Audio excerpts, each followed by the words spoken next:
શું તમે જાણો છો કે તુલસી પર ચડાવેલો માત્ર એક લોટો જળ સ્વયં યમરાજને પણ પાછા જવા મજબૂર કરી શકે છે? શું એક સ્ત્રીની ભક્તિ કાળના લખેલા લેખને પણ ભૂંસી શકે છે?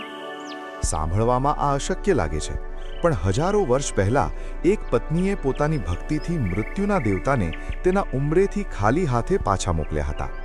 આજે જાણીશું તુલસી પૂજનનું એ રહસ્ય જે તમારા પરિવારને અકાળ મૃત્યુના સંકટથી બચાવી શકે છે.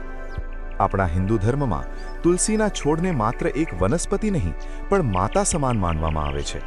ભગવાન શ્રી કૃષ્ણ કહે છે કે જે સ્ત્રી તુલસીની સેવા કરે છે તેના પર લક્ષ્મીજીની કૃપા કાયમ રહે છે. આ રહસ્ય સમજવા માટે આપણે દ્વાપર યુગની સુભદ્રા નામની એક નારીની કથા જાણવી પડશે. પ્રાચીન કાળમાં શ્યામ નામના એક ધનિક વૈશ્યને ત્યાં પુત્રનો જન્મ તો થયો, પણ જ્યોતિષોએ કહ્યું કે આ બાળક માત્ર 18 વર્ષ જ જીવશે. જ્યારે આ પુત્રના લગ્ન સુભદ્રા સાથે થયા ત્યારે સુભદ્રાએ ડરવાને બદલે અડગ શ્રદ્ધા સાથે તુલસી માતાનું શરણું લીધું. તેણે નિયમ લીધો કે તે રોજ વહેલા ઉઠી તુલસીને જળ ચઢાવશે, ચૂંદડી ઉઢાડશે અને દીવો પ્રગટાવશે. જ્યારે તેના પતિના મૃત્યુનો સમય આવ્યો ત્યારે યમરાજે પોતાના દૂતોને મોકલ્યા, પણ જેવી યમદૂતોએ ઘરમાં પ્રવેશવાની કોશિશ કરી ત્યાં જ તુલસીના છોડમાંથી એક દિવ્ય પ્રકાશ પ્રગટ થયો. માતા તુલસીએ રસ્તો રોકી લીધો અને કહ્યું, ખબરદાર, આ દીકરીએ મને ચૂંદડી ઓઢાડી છે, એના સુહાગને અડવાની હિંમત પણ ન કરતા. દૂતો ખાલી હાથે પાછા ગયા એટલે સ્વયં યમરાજ આવ્યા, પણ સુભદ્રાની અતૂટ ભક્તિ જોઈને તેમના મુખેથી અજાણતા જ આશીર્વાદ નીકળી ગયા કે સદા સુહાગન રહો.